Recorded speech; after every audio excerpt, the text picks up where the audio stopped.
न्याय द्यायलाच पाहिजे, मला न्याय पाहिजे, मी गप्प बसणार नाही, मला काहीही जाऊ दे। आणि हा दोन तीनदा अटॅक झालेला आहे आमच्याजवळ, का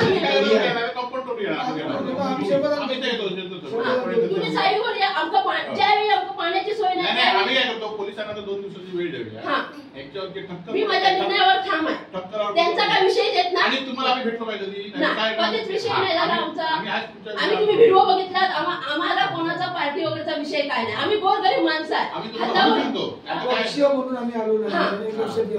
स्थानिक जिल्ह्यातल्या महिलांना मारहाण झाली आहे आणि त्यावर परप्रांतीय महिलांनी मारहाण केली, म्हणजे माझ्या भावना आली म्हणून आम्ही तिथे भेटलो। बरोबर आहे, बरोबर आहे, तुमचा जमिनीचा विषय कोर्ट कचेरी काही घेतलेलं नाही, बरोबर। अशा पद्धतीची मारहाणीची महिलांना मारहाणीची ही प्रथा जर जिल्ह्यात पडली नाही, आहे पण मुद्द्याचं होईल, पोलिसांचं काय घेऊन कोणाला 2 करूया ना, तुम्ही करणार